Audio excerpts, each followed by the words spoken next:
Hey guys, welcome back to The Joy of Wrenching. My name's Les, I'm your friendly neighborhood mechanic. And today in the shop I've got a 2013 Honda CRV and it has 126,000 miles on it. Like I tell you guys all the time, just about any car can be kept on the road for a long time if you just do two things. Change your oil every 5,000 miles and change your transmission fluid every 50,000 miles or so. Well, today we're going to do the transmission fluid and filter on this 2013 CRV. Procedure will be very similar for 2007 through 2016 for the automatic 5-speed transmission. This is not for the CVT transmission. So if you have the CVT transmission, it's going to be a different procedure. But I want to show you the transmission fluid and filter. So and you don't always have to change a filter, but this may be the first time. It's got 126,000 on it. Honda says it should be done every 60,000 miles. I don't know if that was done at 60,000 miles, but we're going to do it now and we're going to do the filter. So come along as we get into it.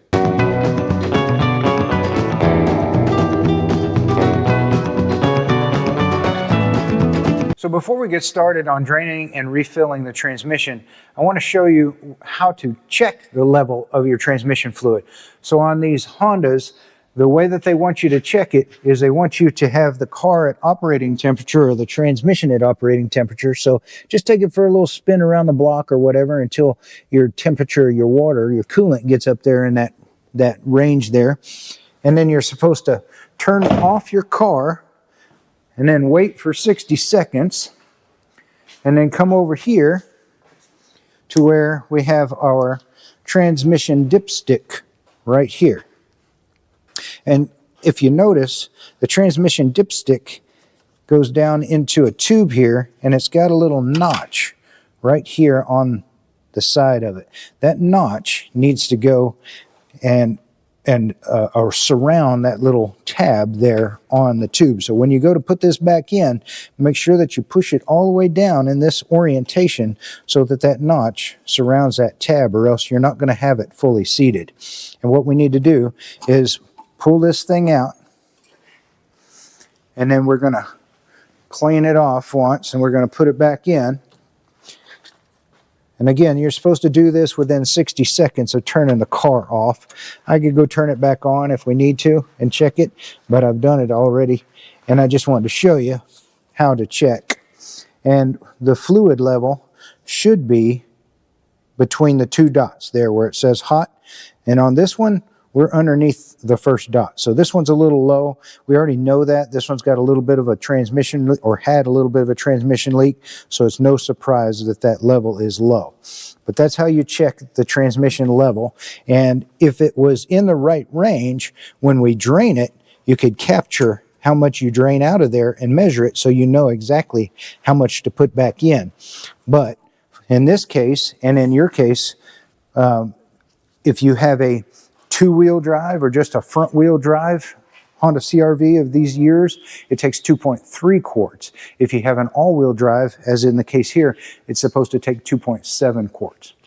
All right, and so to drain the transmission fluid, you need to lift your vehicle up so that you can get underneath the front, and it's best to lift it up level so that whenever you drain it out, all of the old fluid comes out, and then when you fill it back up, it'll be measuring the level of that fluid and not tilted somehow in the pan or something like that.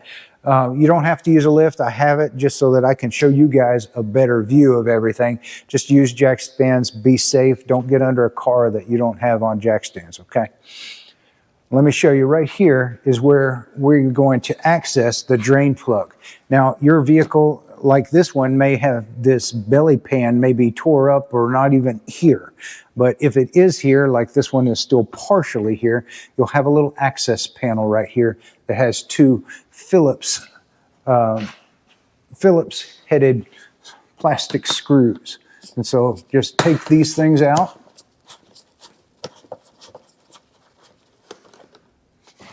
Not plastic, it's a regular screw. Well, it sure looked plastic to me. Undo those two screws, and then this will swing down and it'll just hang there, but I find that it's easier to get it out of the way and just set it somewhere where it won't be in your way. And right here is the drain plug for our transmission. And this thing takes a 3/8 square drive, which is basically your 3/8 ratchet head, okay? So just whatever 3/8 ratchet. And I would recommend that you use one that's got a really long handle on it, because a lot of times these things are pretty tough to get loose. And so get you a 3/8 ratchet and then just stick it on there.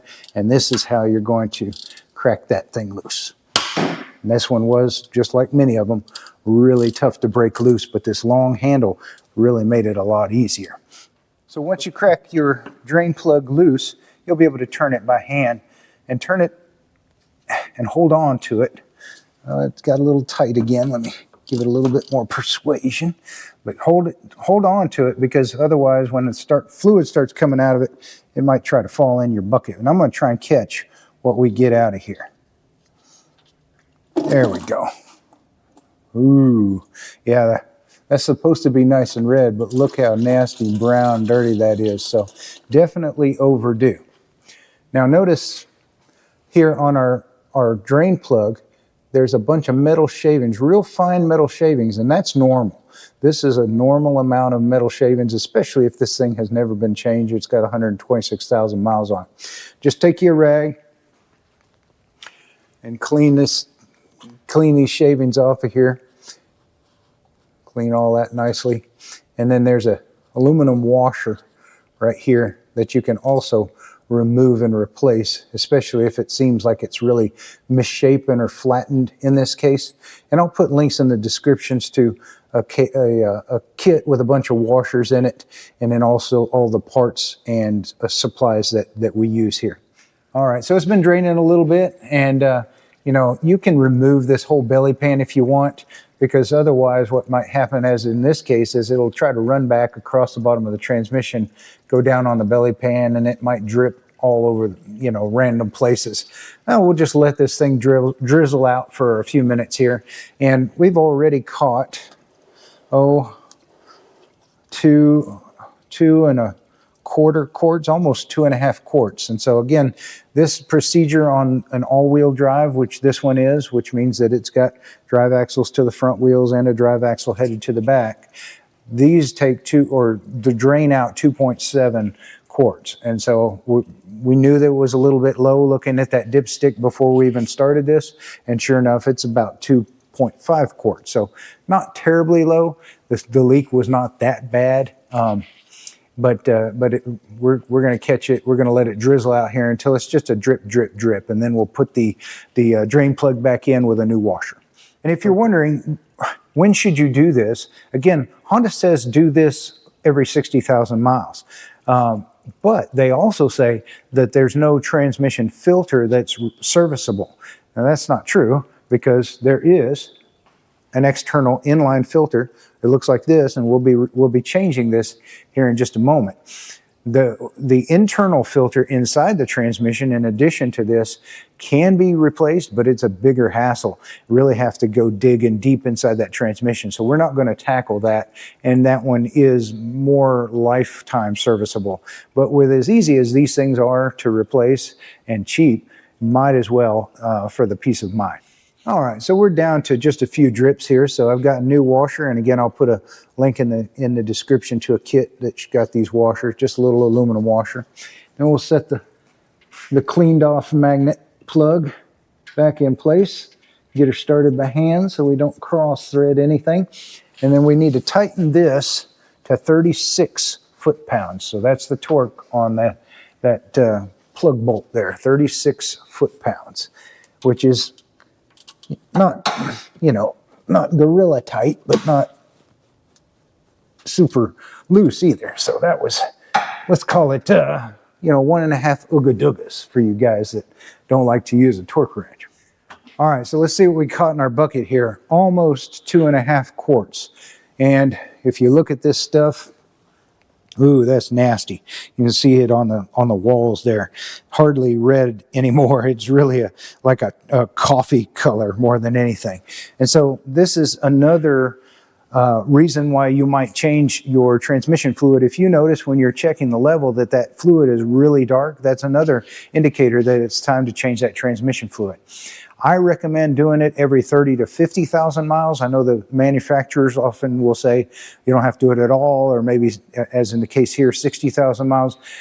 You can't go wrong. It's not going to hurt it and to change it every 30 to 50,000 miles. And it might just let your transmission last the lifetime that you keep that vehicle. The other thing that you might notice is if your car is shifting kind of strange, or if you're cruising down the road at, say, 45, 50 miles an hour and you feel it shuddering, like wom, wom, wom, wom, like it's kind of skipping, or but it's not misfiring, it's just the transmission's kind of slipping a little bit. That's called transmission shudder. And if your transmission has that problem, a lot of times it can be due to really dirty fluid, as is the case here, being low on fluid, and just changing the fluid and flushing it out, as we're showing here, can actually fix that. And in addition to that, I highly recommend, if you have that problem, using something like this LubeGuard Instant Shudder Fix. It's only, you know, $7, $8. I'm not sponsored by this stuff, but I used it many, many times with great success in eliminating that shuddering of the transmission, in addition to just changing the fluid. All right, so now that we've drained out the old transmission fluid, and before we put some fresh transmission fluid in it, it's time to get down to and change our little inline filter here. And it lives underneath the intake box, the air intake box. So I want to show you, there's two different ways to get to it. We can go down from the top here by removing all this air intake box to get to it, or we can come up from underneath, and I'll show you that also to get to it.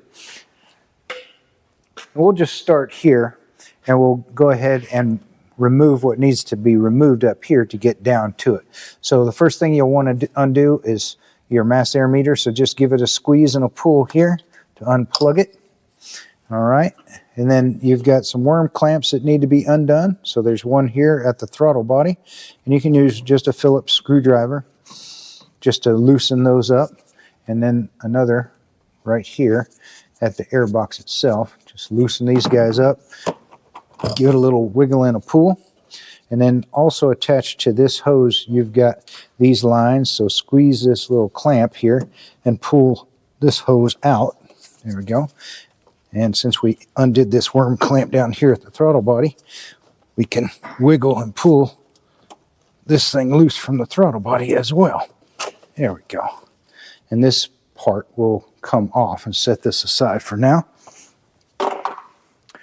All right, now we need to remove the top of our air box here.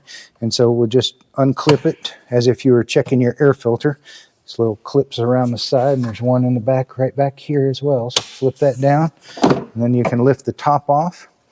And we'll just set it to the side here, or you could untether it here and put it aside somewhere else. But we'll just set it here because that'll be plenty out of our way.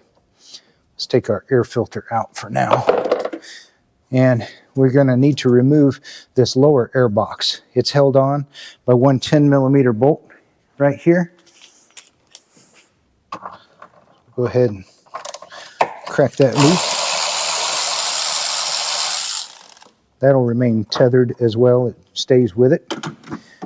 And then grab the air box, and it'll be, see how over here, my little light died on this one, but see how it's stabbed in here? So you can grab the back of the air box and just give it a pull up, and it'll come out. And let me show you what we're pulling up and out of. Get this out of here. So see, on the bottom here, you've got these little thingamajiggers that stab onto these studs down here.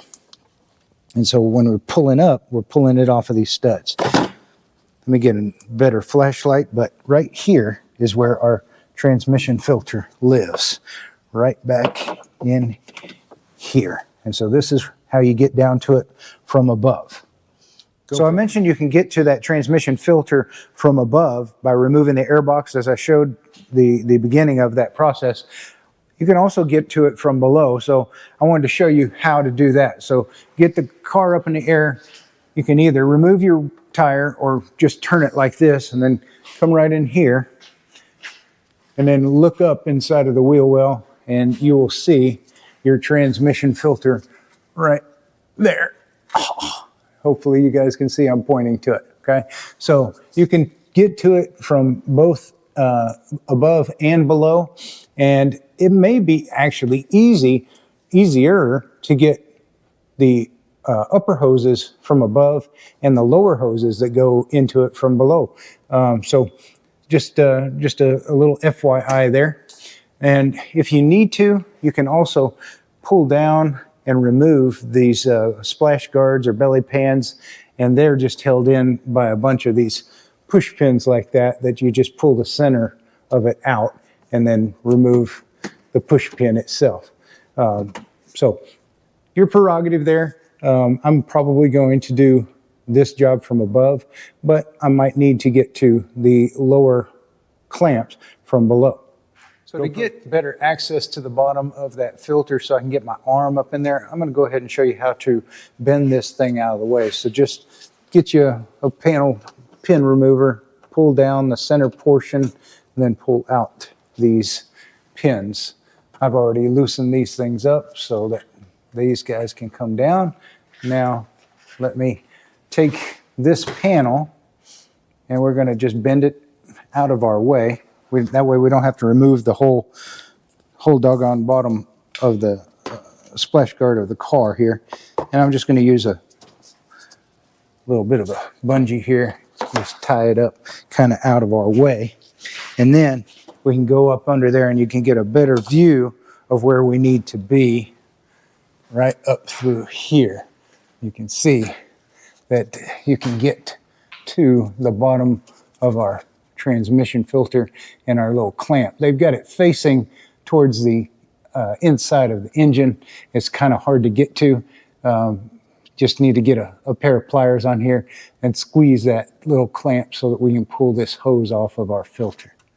So what I've found is I can get some really long needle nose up here through the bottom, if you decide to come from the bottom, and get them on the clamp. Squeeze the clamp enough to loosen it so that I can shimmy it down the hose. And now that that clamp has released from the hose, we can pull this hose down off of the bottom of our transmission filter. I'm going to use a little screwdriver or something to pry it loose because it's kind of sort of stuck on here from the years of being there.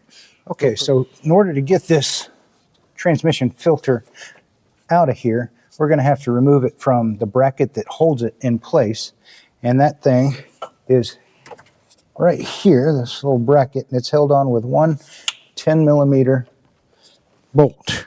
The easiest way to get that 10mm bolt out of there is going to be with one of these, a long-handled ratcheting wrench that you can come down in here and get on that bolt, just like so. Break it loose and ratchet free. Once you ratchet that bolt free, this little piece of metal, this clamp, will come off from around the outside of it and allow you to release it. And so I'll show you that in more detail as I get this thing released here. And then as far as the hoses are concerned, undoing this top hose from here might be the easiest place to undo it than actually from the filter itself. But let me show you that also once I get this thing free and there's a little bit more wiggle room in here. Just a few clicks at a time, but it'll come on out, it'll come loose. It's a little 10mm bolt right here that holds this clamp around our filter. All right, I got it loose enough now to do with my fingers. Get that little last bit of that bolt loose. There we go. So there's the bolt that holds that clamp in place. We'll set it up out of the way. And then the bracket itself just comes off and off of the filter. Let me pull up this half of the bracket now that it's released. There it is. Okay, and you'll see there's a slot in here that goes around the little flange of that filter. I'll show you that here in a second.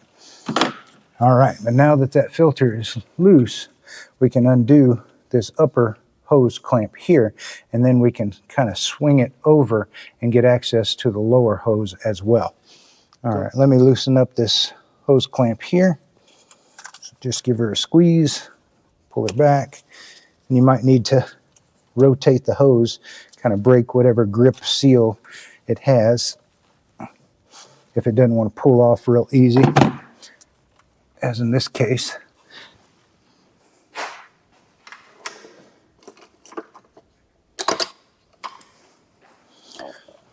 You can get underneath this end of it with a little hose pick, kind of between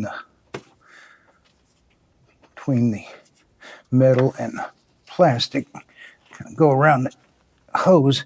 That'll break that seal and allow you to get this thing off of here. And now that we broke that seal, we can go ahead and grab hold of this hose, wiggle and pull, and we'll get her out of there. There we go. Okay, so now we've almost freed up our transmission filter. And because this is kind of a hassle of a job, I think that's probably part of the reason why the factory says, no, it doesn't need to be done. But it doesn't hurt to do it, and we're going to do it. Let me grab something to grab that other end of the hose. Okay, so I've got some hose pliers here. See these things? Again, I'll put links in the description to all these tools. And I just grabbed hold of the hose down here at the bottom where it goes into the filter and twisted to break that seal that the filter and that hose have together. And then we can pull the filter up and out. And it might drizzle a little bit of fluid out. No big deal, but there it is. We'll go ahead and move it over here to the bench. All right, so here's our old filter, and here's the new. I'll put a link in the description to the filter. As you can see, it's just held on with these little clamps. So just however you can, whatever tools you can use, whether it's pliers like this, or if you got some special hose clamp pliers, doesn't matter. Just find something that you can use to get in there. Now, once you remove that clamp, you see that hose is going to be stuck on that nipple. It's been seized there for a long time, and so you might find that you need to use your pliers to kind of grip and try to twist and break that seal that the hose has on that metal nipple underneath. Boy, this one's on there good. Got to be there. Finally broke. See that? But once that seal is broke, then you can twist it and pull it, and it'll come off. There we go. My goodness, that thing was on there good. And you can see a little bit of corrosion that was kind of up in there. But now we'll take our new one and just stab it in place, and then take our hose clamps and move those back and try to get them back in the same position they were. You'll see there's a witness mark on here where that old clamp was located. You want to orient it just the same way so that you get the best seal possible. And this one here is ready to go back into the car. All right, let's go ahead. We got our lower hose, and here's our new filter.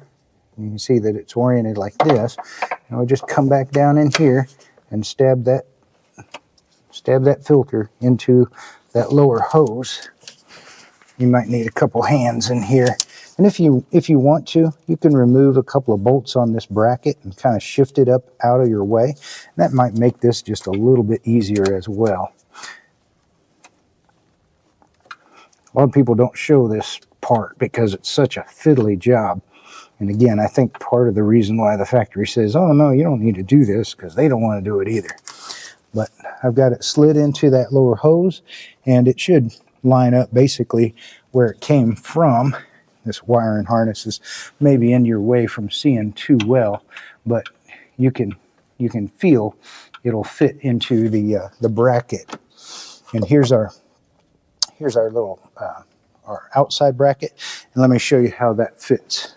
So the filter is oriented like this, and you'll take this outside bracket, hook this side down here around. There's a little nub on that side, and then it'll come and fits around this portion of the filter to hold the filter in place through that slot right there, and then the bolt will secure it.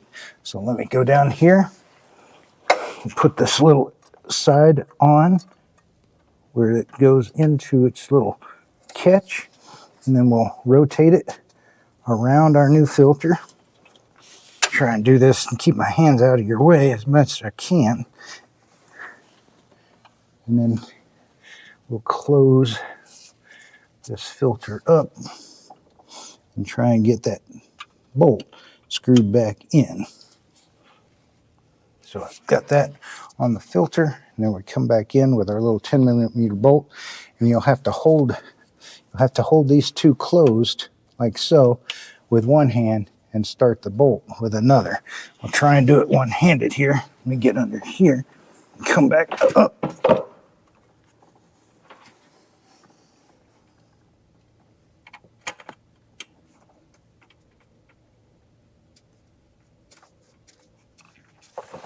There we go. Okay.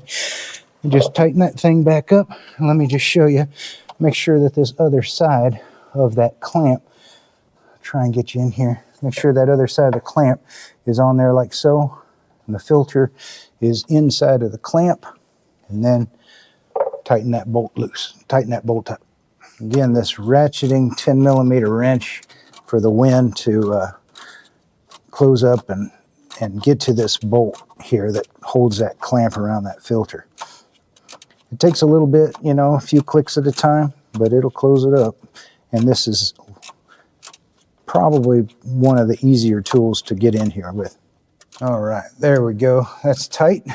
Now that that bracket is tight, we can take our upper hose again and then put it back on to the place where it's attached here. And grab you some pliers of some kind. I'm just using these little right angle ones just because it just was easier to get in here with these guys. Again, we want to try and orient this thing the same way that it was when we took it apart. Right in there. There we go. All right, now let's get the lower clamp attached to that filter. Just want to break in just a second here and say, if you haven't already subscribed and we're helping you out in some way here, help me too and hit that little button there. Hit like, subscribe, leave me a comment down below about what kind of project you're working on. Really appreciate it. Helps us to reach a greater audience through YouTube and their algorithm. Let's get back to it. Now, to get this lower clamp back onto the filter, it may be easier to come in through the wheel well here, rotate that clamp to where you can get some pliers of some kind onto it. And give it the squeeze. Let me see if this will work.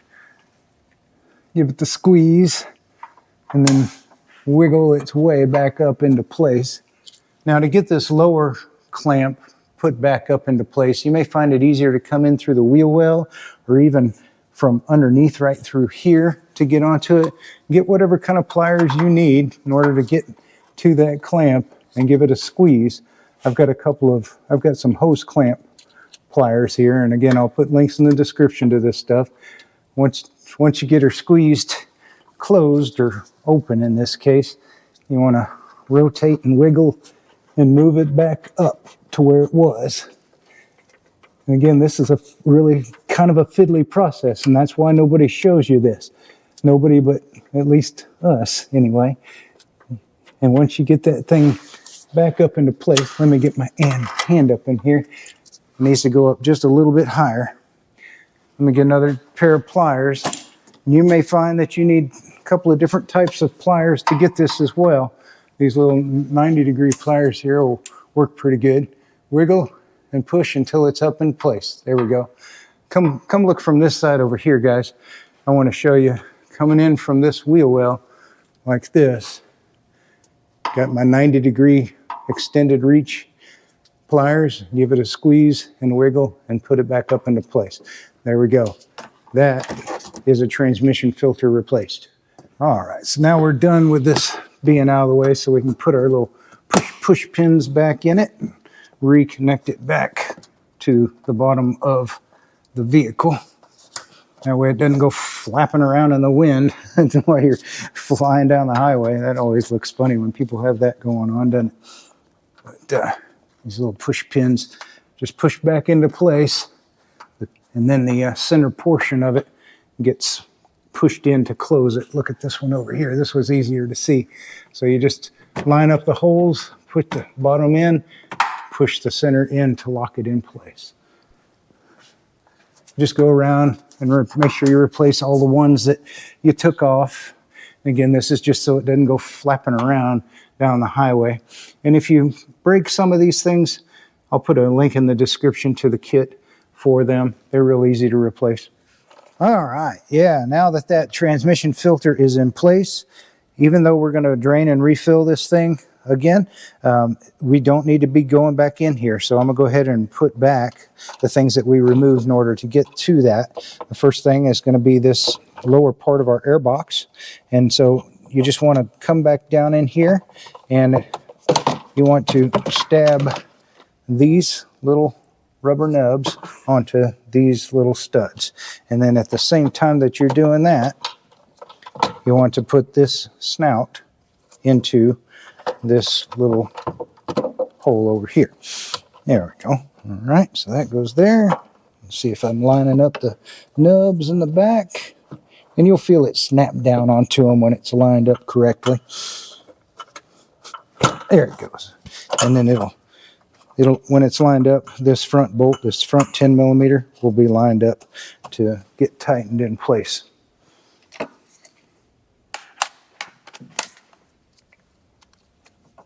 $10 millimeter. Done. Okay. Back in with our air filter. Sets in here like so. There we go. Now we can put our upper air box back in place, which we just rotated here out of the way. And to get this back in place, you want to slide these two little tabs into these little slots back here and then rotate it down. So come in at an angle like so.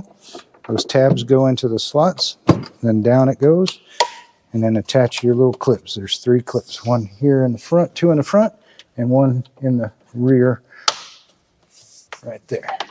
Okay, and now we're ready to put our air, well, I'll leave the air tube off just so that it's easy for us to see our fill, our dipstick fill here. Now it's time to refill it with new fresh transmission fluid. Now Honda calls for DW-1 fluid, and you can go down to your Honda dealer and get that stuff. It's going to take about 2.7 quarts for a all-wheel drive model or 2.3 quarts for the front wheel or just 2-wheel drive model. I like to use this full synthetic Max Life from Valvoline.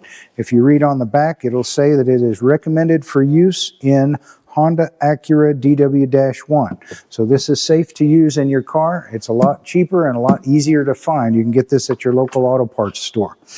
You're going to need a long funnel like this, and let me show you where we're going here.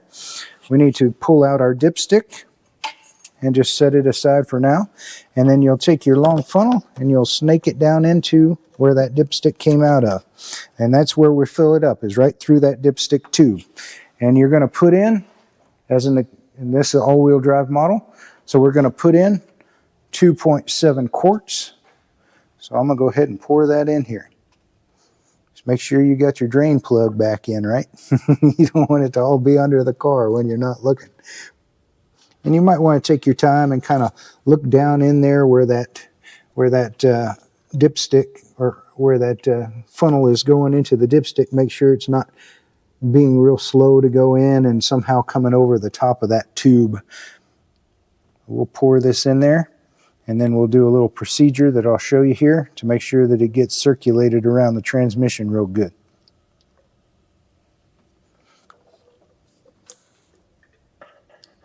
There we go. There's our 2.7 quarts.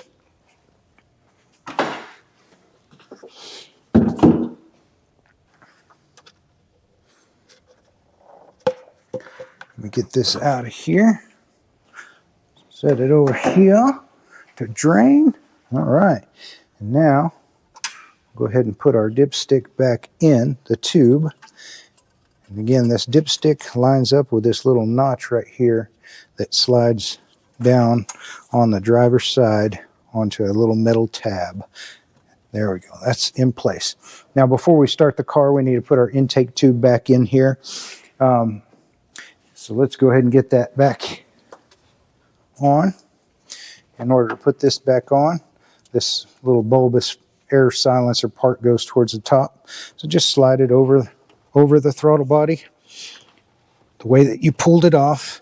And it might help if you just loosen up the worm clamp a little bit more if you need to.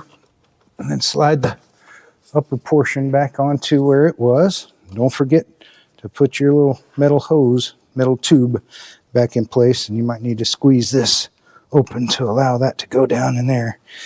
There we go. Make sure that that's seated correctly on the throttle body there. There we go. And then we'll go ahead and tighten these worm clamps while we're thinking about it. These just take a little Phillips. And they don't have to be super duper tight, just snug. There we go. Get this one here.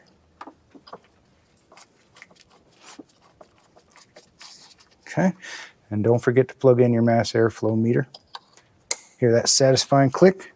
Everything's back the way it was, and we're ready to start the car and cycle through the gears. All right, now we got some new fresh fluid in there. We're gonna start our car, and we're going to hold your foot on the brake and cycle through the gears. So we're going to reverse for 5 seconds,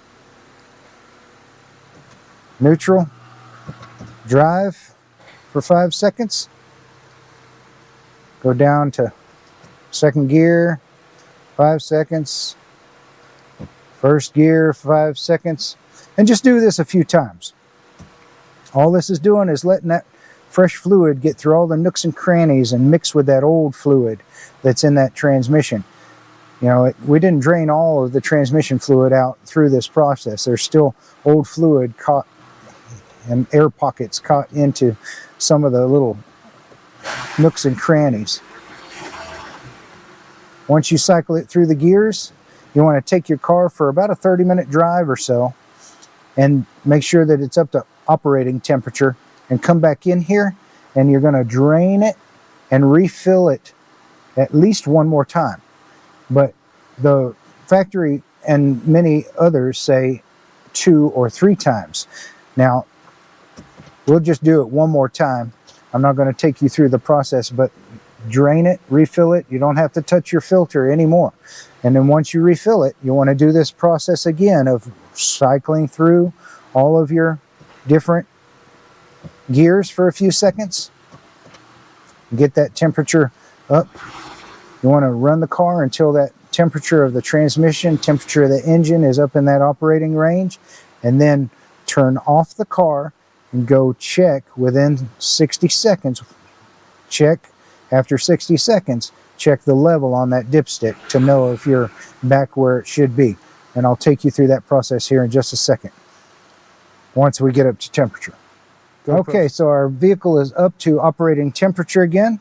So we'll go ahead and check the transmission fluid. We've cycled through the gears. We took it for a 30-minute drive or so. So turn off the car and then wait 60 seconds. They say 60 seconds to 90 seconds. So, okay, you got to do it before 90 seconds, but after 60 seconds. Do you really have to be that precise? I don't know. But we'll wait 60 seconds. That's about the time it's going to take you to get out of the car, pop the hood, prop it up in place, come over here, find your dipstick again, pull it out. You always want to wipe it off the first time. You don't want to read it from the first time. And then you want to stick it back in.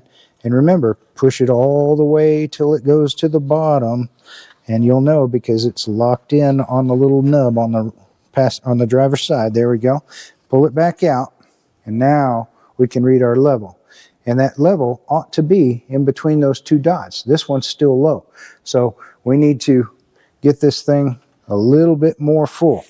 So we're going to go ahead and pour some more in there and just do this procedure until you're in between those 2 dots in that hot range on the stick. And once you're there, which should take 2.7 quarts or so on an all-wheel drive, 2.3 on a 2-wheel drive, then you know you're in the right spot. All right, so I've put just a little bit more fluid in there, and it's up to operating temperature for the transmission, and it's in between the 2 dots, so we are good. That is a job done. Just check for leaks, close up any body panels that you removed, make sure that you seat your dipstick down here again correctly. And in our case, we remove this little panel here. So I want to show you how to reinstall that. Super easy. Now that it's full of transmission fluid, got it back up to your right level on the dipstick, just come underneath before you close everything up. And just make sure that you don't got any leaks anywhere, especially, you know, here from your new washer. But then if everything checks out, get your little belly pan access panel here, put it up into that place right there, and then line up your bolts, get them started by hand. These are Phillips screws in this case. There we go. Drop the other one, get that one back out of here. And reconnect everything so it holds in place. It won't be flapping around underneath the vehicle while you're going down the road. All right, that's it. All right, so let's just double check, make sure that our new transmission filter doesn't have any leaks, and I don't see any running down there. So it looks like we did a good job putting that in place. No leaks underneath, no leaks on the transmission fluid filter. Looking good. There we go, guys. Hey, if I can do this, you can do this too. Hopefully with all the little nitty-gritty details that we took the time to show you, you feel a whole lot more confident to do this. And it does have an external filter that you can change. As I showed you, you can get to it from above, you can get to it from below. You might need a little bit of both, as we did in this case, but you can do this. Make sure that you change that at least one time, and make sure that you change your fluid every 30 to 50,000 miles, okay? I like using this Valvoline full synthetic max life. It's designed to replace that DW1 that Honda calls for, and this will be a whole lot easier and a whole lot cheaper for you guys to find. If the reason why you were doing this is because your transmission was shifting funny, or it had kind of a stutter like while you're cruising down the road, try and stick some of this stuff in there too. This Lube Guard Instant Shutter Fix works really good. Again, I'm not sponsored by any of these things. I'm just showing you stuff that works, guys. Appreciate y'all taking the time to tune in with us today. Do me a favor, hit that subscribe button. It really helps us out. And if we helped you, leave me a little comment down below. I'd love to hear from you. Y'all have a wonderful week, and God bless.